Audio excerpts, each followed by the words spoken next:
Hey, seventh grade students, just gonna take you through two chapters, and this will be for the Monday and Tuesday. And always to get you started off, I like to read the back of the book, but not too much, because I don't want to go into spoilers. But the back of the book says Luke, main character, has never been to school. He's never had a birthday party or gone to a friend's house for an overnight. In fact, Luke has never had a friend. And Luke is one of the shadow children, a, a third child forbidden by the population police.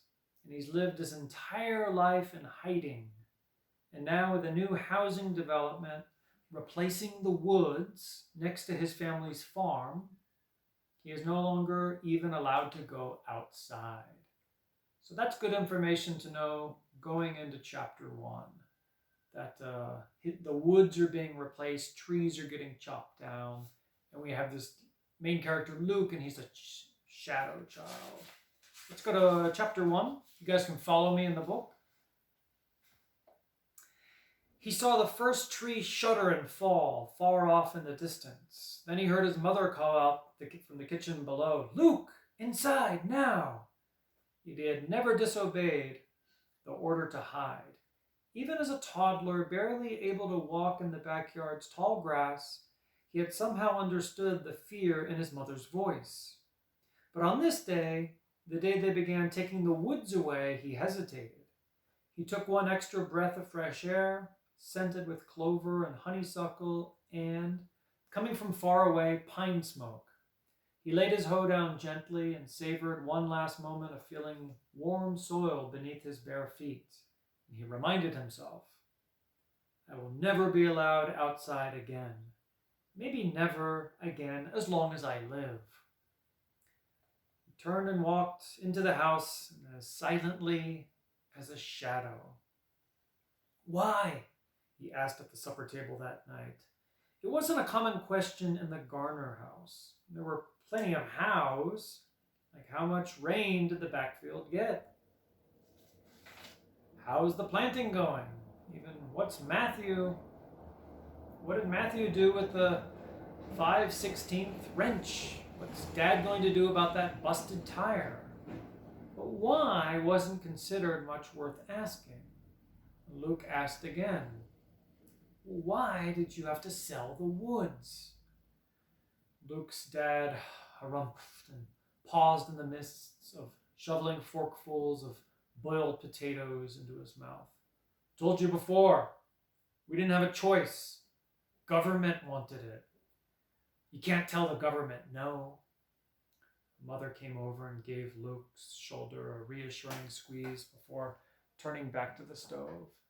They had defied the government once with Luke, and that had taken all the defiance they had in them, maybe more.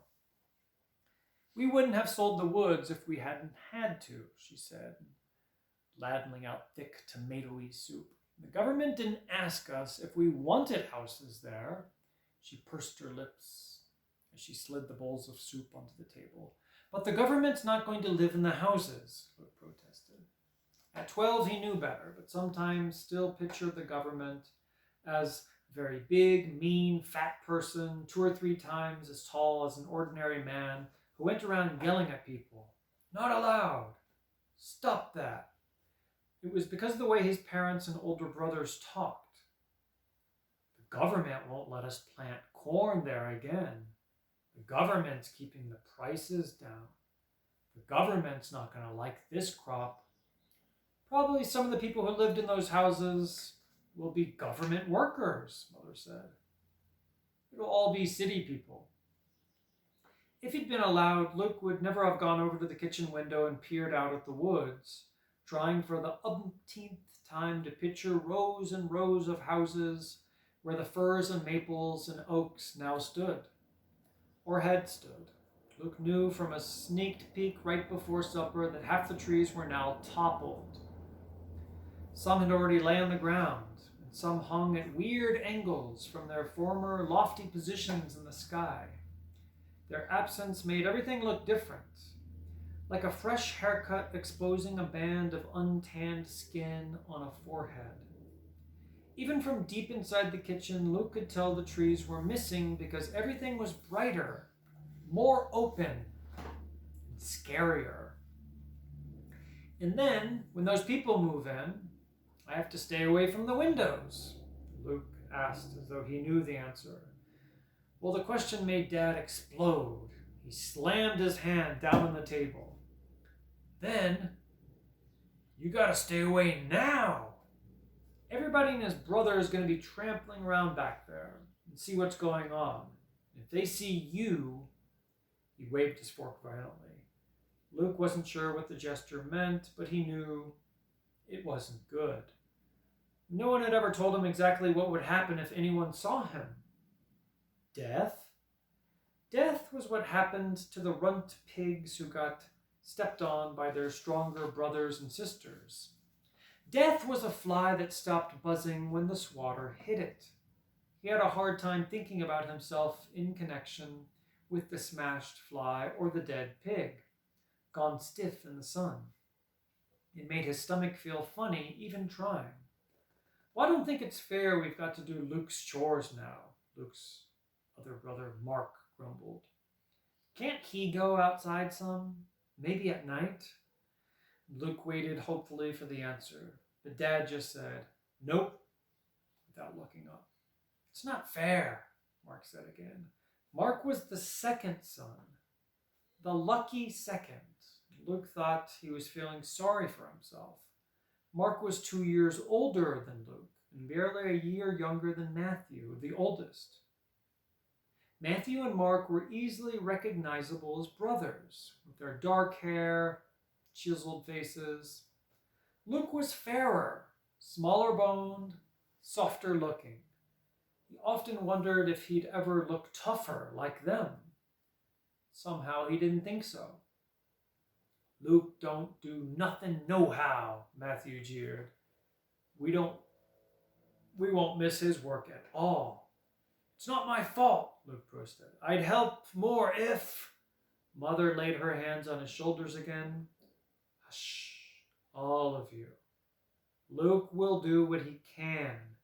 He always has." The sound of tires on their gravel driveway came through the open window. "Now who?" Dad started. Luke knew the rest of the sentence. Who could that be? Why were they bothering him now? His first chance all day to sit down. It was a question Luke always heard the end from the other side of a door. Today, skittish because of the woods coming down, he scrambled up faster than usual, dashing for the door to the back stairs. He knew without watching that Mother would take his plate from the table and hide it in a cupboard, would slide his chair back into the corner so it looked like an unneeded spare. In 3 seconds, she would hide all evidence that Luke existed, just in time to step to the door and offer a weary smile to the fertilizer salesman, or the government inspector, or whomever else had come to interrupt their supper. I'm going to move into chapter 2, a couple pages. There was a law against Luke. Not him personally, but everyone like him. Kids who were born after their parents had already had 2 babies. Actually, Luke didn't know if there was anyone else like him, and he wasn't supposed to exist. Maybe he was the only one. They did things to women after they had their second baby, so they wouldn't have any more. And if there was a mistake and a woman got pregnant anyway, she was supposed to get rid of it. That was how Mother had explained it years ago. The first and only time Luke had asked why he had to hide. And he had been only 6 years old. Before that, he had thought only very little kids had to stay out of sight. And he had thought as soon as he was as old as Matthew and Mark, and he would get to go around like they did, riding to the backfield and even into town with Dad, hanging their heads and arms out of the pickup window. He had thought as soon as he got as old as Matthew and Mark, he could play in the front yard and kick the ball out into the road if he wanted. And he had thought As soon as he got as old as Matthew and Mark, he could go to school. They complained about it, whining. Geez, we got to do homework. Who cares about spelling? But they also talked about games at recess and friends who shared candy at lunchtime or loaned them pocket knives to carve with. Somehow Luke never got as old as Matthew and Mark. The day of his 6th birthday, Mother baked a cake, and a special one with raspberry jam dripping down the sides. At supper that night, she put 6 candles on the top and placed it in front of Luke and said, "Make a wish." Staring into the ring of candles, proud that the number of his years finally made a ring all around the cake, Luke suddenly remembered another cake, another ring of 6 candles, Mark's. He remembered with Mark's 6th birthday. He remembered it because, even with the cake in front of him, Mark had been whining. "But I want to have a party. Robert Joe had a party on his birthday, and he got to have 3 friends over." And Mother said, "Shh," and looked from Mark to Luke, saying something with her eyes that Luke didn't understand. Startled by the memory, Luke let out his breath. 2 of his candles flickered and 1 went out. Matthew and Mark laughed. "You ain't getting that wish," Mark said. "Baby can't even blow out the candles." Luke wanted to cry.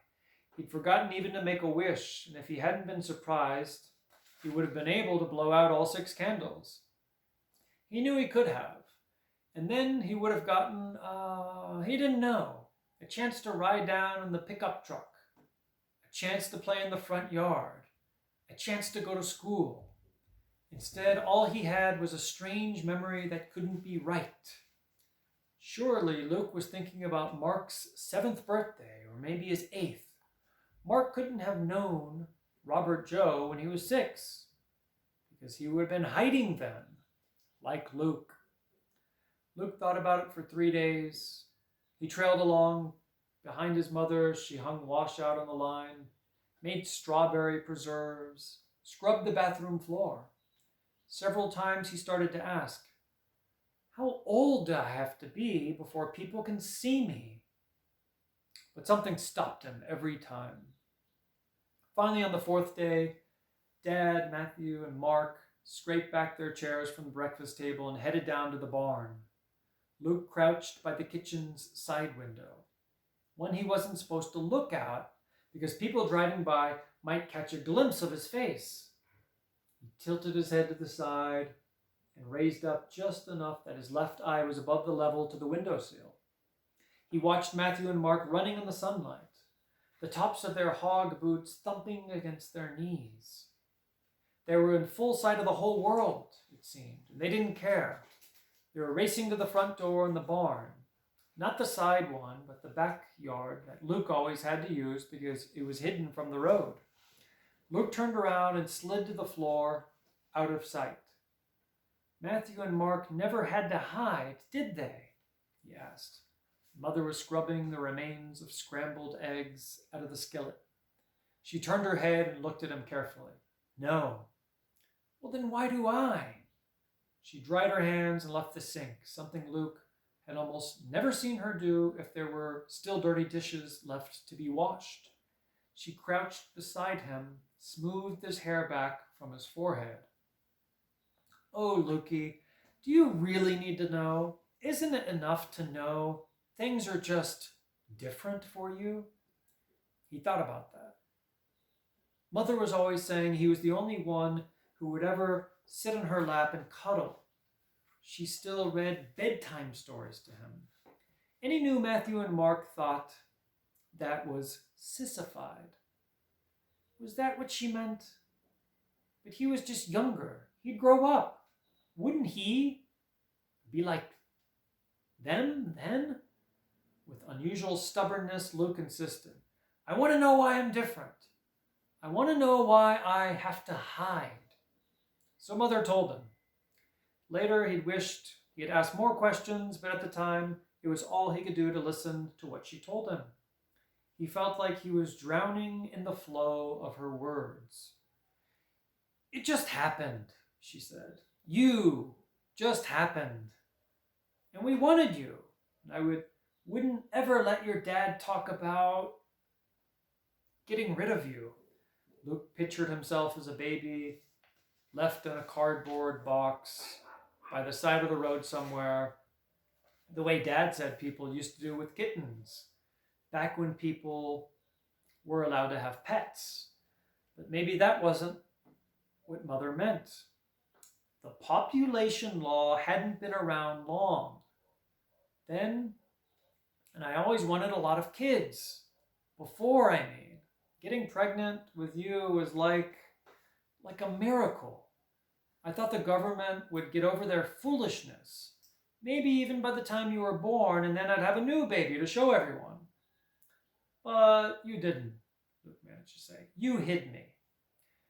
His voice sounded strangely hoarse, like it belonged to someone else. Mother nodded. "Once I started showing, I didn't go anywhere. That wasn't hard to do. It was, where do I go, anyway? I didn't let Matthew and Mark leave the farm for fear that they would say something. I didn't even say anything about you in letters to my mother and sister. I wasn't really scared then. It was just superstition. I didn't want to brag. I thought I'd go to the hospital to give birth. I wasn't going to keep you secret forever. But then what?" Luke said. The mother wouldn't look at him.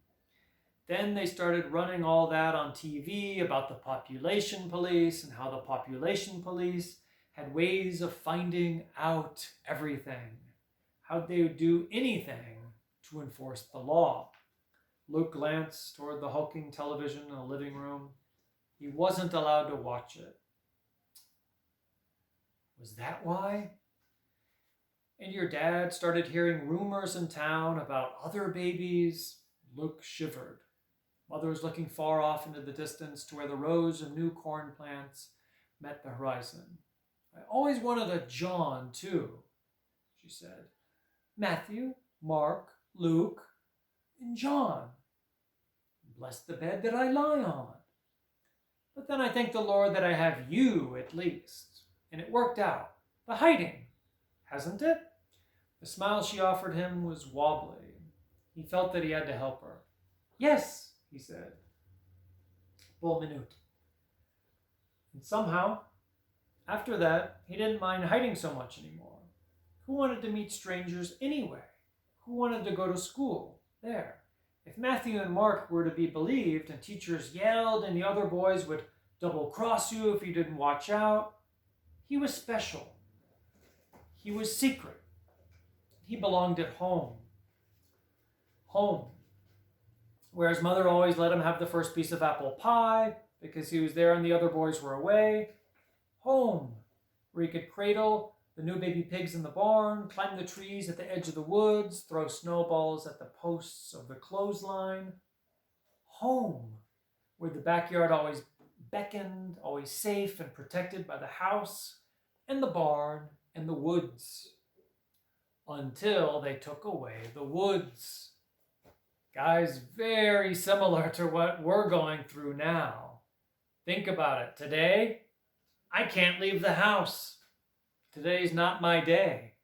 So like Luke, I'm kind of in hiding. I have to stay home. But see you guys tomorrow. We'll keep reading. The book gets better. More suspense. See you guys.